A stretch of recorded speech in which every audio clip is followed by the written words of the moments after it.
Sunday Night Production. Dans le monde du running, l'hydratation fait l'objet d'une confusion déconcertante. Quand on parle de l'eau, il semble que tout le monde ait un avis très tranché sur le sujet. Entre les études scientifiques, les conseils de grand-mère et les recommandations des entraîneurs et créateurs de contenu, les informations sur l'eau se contredisent, ce qui transforme cette question vitale en un véritable casse-tête pour les coureurs. Dans ce podcast, nous allons tenter de démêler le vrai du faux sur l'hydratation afin d'aider tous les sportifs à mieux naviguer dans cet océan de confusion et optimiser ce facteur crucial de performance. Alors remplissez vos gourdes, ajustez vos écouteurs et préparez-vous à plonger dans l'univers fascinant de l'eau et de la performance. Bonne écoute! L'été est souvent synonyme d'une pratique sportive intensive et décontractée. Mais le running estival a quelques particularités qu'il est important de connaître. Chaque vendredi, du 2 au 30 juin, nous allons vous donner tous nos conseils pour passer l'été et les vacances dans les meilleures conditions.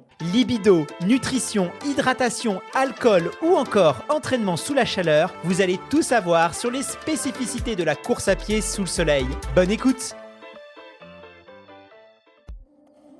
Incontestablement, l'eau est l'essence même de la vie. Cette idée est si profondément ancrée dans notre conception de l'existence que lorsque la NASA scrute l'espace à la recherche de planètes susceptibles d'abriter une forme de vie, elle cherche avant tout des signes d'eau. Cette priorité n'est pas sans raison. Sans l'eau, la vie telle que nous la connaissons demeure une impossibilité. L'eau est donc vitale, aussi bien pour les êtres humains, les animaux que les végétaux. Mais que se passe-t-il exactement dans notre corps une fois que nous avalons un verre d'eau si rafraîchissant ? Il faut savoir que dès que l'eau touche notre bouche, elle commence à travailler en hydratant les tissus buccaux qui aident à la production de salive et facilitent la déglutition. Une fois dans notre estomac, l'eau facilite notre digestion en aidant à briser les aliments et à les transformer en une sorte de bouillie appelée chyme. Ensuite, l'eau va quitter notre estomac pour entrer dans le petit intestin, afin de contribuer à aider l'absorption des nutriments. C'est ici qu'une partie de l'eau est également absorbée pour entrer dans notre circulation sanguine afin de commencer son travail d'hydratation du reste de notre corps. Une fois dans la circulation sanguine, l'eau travaille à maintenir notre volume sanguin, ce qui est essentiel pour réguler la pression sanguine et la température corporelle. Elle transporte également les nutriments et l'oxygène aux cellules de notre corps, ce qui aide à éliminer les déchets. Notre organisme utilise l'eau pour aider toutes sortes de processus chimiques dans nos cellules. C'est simple, chaque cellule de notre corps a besoin d'eau pour fonctionner correctement. Et enfin, l'eau restante et les déchets qu'elle transporte atteignent les reins. Ces organes filtrent notre sang, utilisent l'eau pour éliminer les déchets et réinjectent l'eau nécessaire de notre système. L'excédent d'eau et les déchets, transformés en urine, sont alors évacués du corps. Maintenant que vous savez tout ça, je suis sûr que la prochaine fois que vous allez boire un verre d'eau, vous allez mieux apprécier le travail incroyable que votre corps accomplit grâce à ce liquide si simple mais essentiel. Parlons maintenant d'un sujet ô combien important, mais sur lequel on entend souvent des chiffres quelque peu erronés. Le lien entre la déshydratation et la performance. L'hydratation est un véritable facteur clé de performance en course à pied. Par exemple, l'eau joue un rôle crucial dans la régulation de la température du corps. Lorsque l'on court, le corps produit de la chaleur. Pour éviter de surchauffer, le corps transpire. Si vous êtes déshydraté, votre capacité à transpirer et donc à refroidir votre corps peut être réduite, ce qui peut entraîner une surchauffe et une baisse de la performance. La déshydratation peut aussi diminuer le volume sanguin, ce qui rend plus difficile pour le cœur de fournir de l'oxygène et des nutriments aux muscles en activité. Votre rythme cardiaque augmente et cela peut entraîner une fatigue plus rapide et une diminution de la performance. L'eau est aussi nécessaire pour le processus biochimique des cellules musculaires. Une déshydratation sévère peut affecter la capacité des muscles à fonctionner correctement, ce qui peut réduire notre force et notre endurance. Et enfin, l'eau est essentielle au bon fonctionnement de notre cerveau. La déshydratation affecte l'humeur, la concentration, la coordination et la prise de décision, tout ce qui fait un bon mental. Pour toutes ces raisons, l'hydratation et la performance sont toujours corrélées. Mais cela signifie-t-il nécessairement que toute perte hydrique durant une course aura forcément des conséquences néfastes pour vos chronos ? Le corps du coureur a besoin de rester hydraté pour espérer performer. La donnée qui revient souvent à l'appui de cette idée est que perdre 1% de son propre poids en eau ferait dégringoler le niveau de performance de 10%. À 2% du poids en eau envolée, les capacités physiques baisseraient de 20%. Mais la réalité est un peu plus nuancée que ça. Certes, il est indéniable qu'une déshydratation sévère peut affecter la performance et même causer de graves problèmes de santé. Cependant, la corrélation exacte entre la perte d'eau et la baisse de performance peut considérablement varier d'un individu à l'autre et dépend de nombreux facteurs ainsi que la capacité individuelle à s'adapter à la déshydratation. Certaines études récentes ont d'ailleurs remis en question cette règle dite du 1% est égal 10%. Par exemple, le professeur Tim Noakes soutient que la performance ne chute pas aussi drastiquement avec chaque pourcentage de perte de poids corporel. Selon lui, la capacité de l'organisme à s'adapter à la déshydratation est un facteur clé à prendre en compte. En France, des études récentes ont mis en avant le fait qu'à l'arrivée du marathon de La Rochelle, la perte moyenne de masse corporelle est de 2,2% pour l'ensemble des coureurs et que ceux qui ont le plus perdu sont les coureurs de moins de 3 heures avec une perte de 3,1% en moyenne. Les coureurs les plus rapides sont donc ceux qui ont subi le plus de pertes hydriques durant la course. Il est donc important de ne pas simplifier à outrance l'impact de la déshydratation sur la performance. Bien sûr, cela ne signifie évidemment pas qu'il faut négliger l'hydratation. On admet qu'au-delà de 4% de perte de masse corporelle, la performance des coureurs peut éventuellement être impactée, peu importe le niveau, bien que ce ne soit pas systématique. De plus, l'absence d'impact sur la performance ne veut pas dire qu'il n'y a pas d'impact sur la santé ou la récupération post-compétition. Justement, en parlant de déshydratation, quel est notre premier réflexe pour l'éviter ? On boit de l'eau, beaucoup d'eau. Mais cela peut s'avérer parfois contre-productif, je m'explique. Lorsque nous transpirons, nous perdons pas uniquement de l'eau, on perd aussi énormément de minéraux, potassium, fer, magnésium et aussi du sodium. Or, en buvant de l'eau claire, pour nous réhydrater, après avoir transpiré, on ne recharge pas nos stocks en sels minéraux. Vous faites alors baisser encore davantage la concentration de sodium dans votre organisme, ce qui vous mène tout droit vers ce que l'on appelle l'hyponatrémie. L'hyponatrémie survient lorsque le taux de sodium dans votre sang est anormalement bas, généralement à cause d'une surhydratation. Dans les faits, vous pouvez vous sentir confus, nauséeux, voire faire des crises d'épilepsie ou dans les cas les plus graves, tomber dans le coma ou même mourir.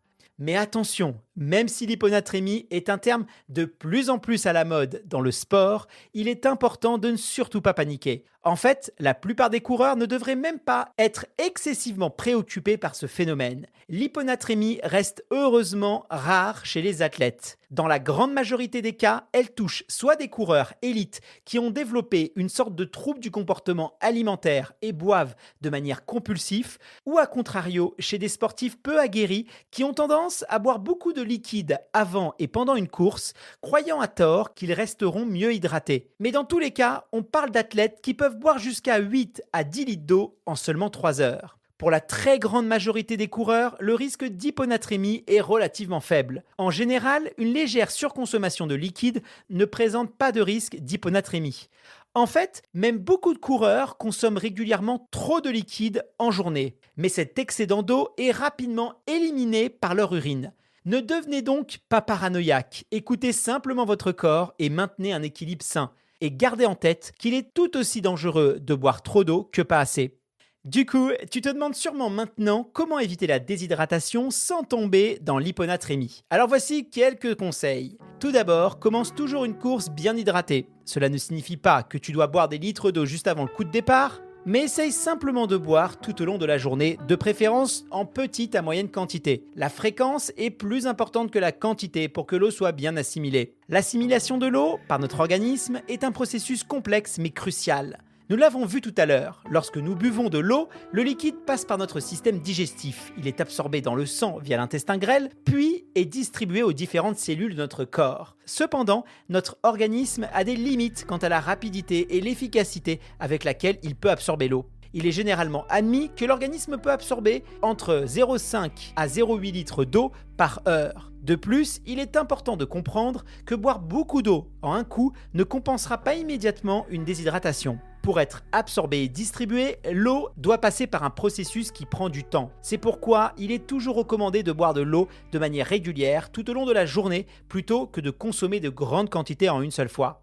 Mais quand, quoi, comment boire pendant ces entraînements? Dans les faits, on considère qu'en deçà d'une heure de course, vous pouvez simplement emporter un peu d'eau avec vous. Si vous courez plus longtemps, l'idéal serait d'opter pour une boisson isotonique. Il s'agit d'une boisson dont la composition se rapproche de celle du sang. Très bien assimilée par l'organisme, elle contient les sels minéraux dont il a besoin pour assumer l'effort demandé. Vous pouvez en trouver dans le commerce, à condition toujours de vous renseigner sur la qualité du produit. Il se présente souvent soit directement sous forme de boisson prête à l'emploi, soit sous forme de poudre ou encore de tablettes dites tablettes électrolytes à dissoudre dans l'eau. Mais très honnêtement, pas besoin de dépenser votre argent dans tout ça. Vous pouvez par exemple préparer 1 litre de boisson isotonique en mélangeant 50 centilitres de jus de fruits, comme du jus de raisin qui sera parfait, dans 50 centilitres d'eau, puis ajouter le quart d'une petite cuillère à café de sel et le tour est joué. Cette boisson vous apportera à la fois des liquides, du sucre pour l'énergie et du sodium pour prévenir l'hyponatrémie dont on a parlé tout à l'heure. Parlons maintenant du lien entre la déshydratation et les crampes.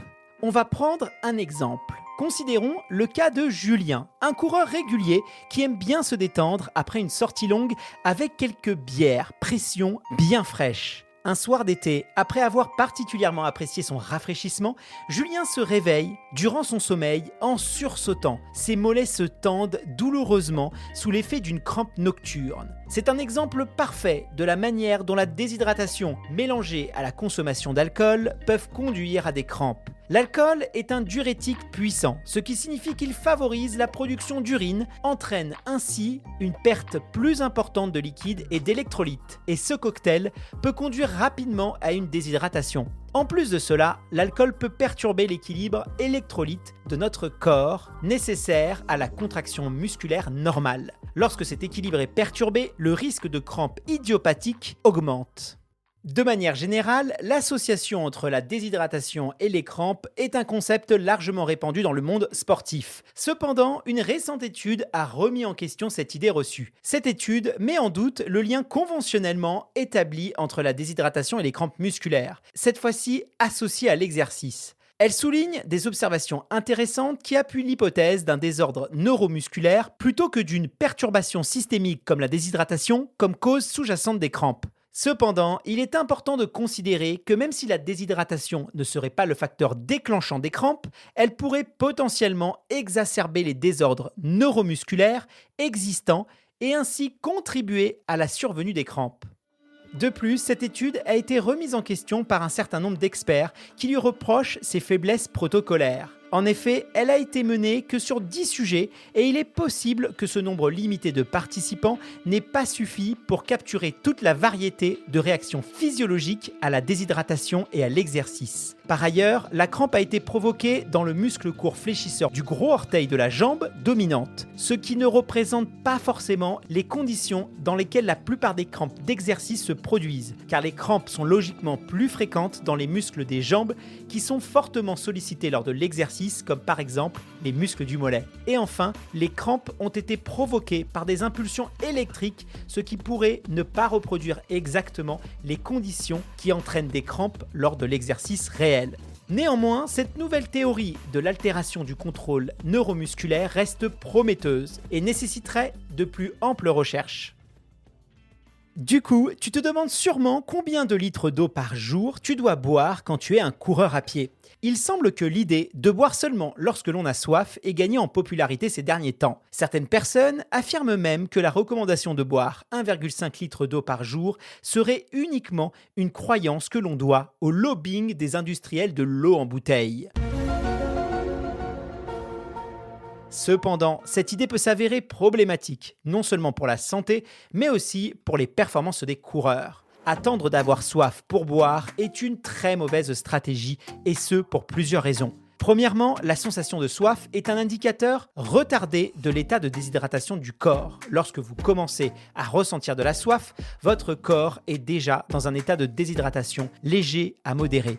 De plus, plusieurs facteurs peuvent inhiber votre sensation de soif. Par exemple, pendant un effort physique, l'adrénaline libérée peut temporairement supprimer la sensation de soif. Cela peut conduire à un état de déshydratation sans que l'athlète n'en ait conscience. Vous l'avez peut-être aussi remarqué lorsque vous travaillez intensément ou lors d'un événement. À la fin de la journée, vous vous apercevez que vos lèvres sont gercées parce que vous avez tout simplement oublié de boire. Enfin, si l'on attend d'avoir soif pour boire, on risque de consommer une grande quantité d'eau en une seule fois. Et on a vu tout à l'heure que c'était justement ce que l'on cherche à éviter.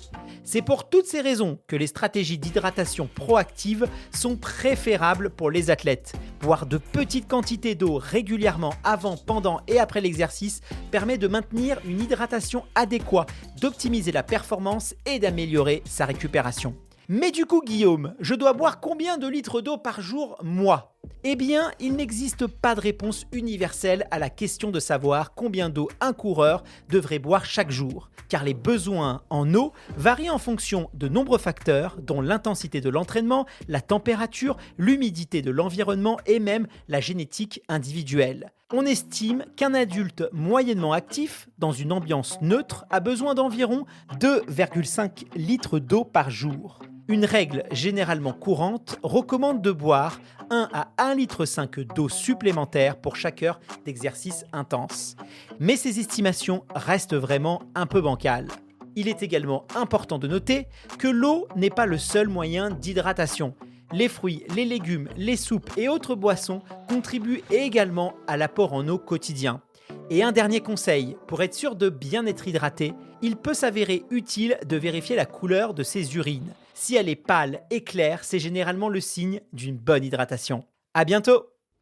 J'espère que ce programme vous a plu. Si c'est le cas, n'hésitez pas à en parler autour de vous et à nous laisser une évaluation sur la plateforme d'écoute que vous utilisez. Cela nous aide énormément et ça nous fait toujours plaisir. Cette émission a été écrite par Nolwenn Pincivi et interprétée par Guillaume Santracchio. Pierre-Emmanuel Hutto à la production, Justine Baudin pour l'identité visuelle du programme et Lauriane Autissier à la coordination. À la semaine prochaine!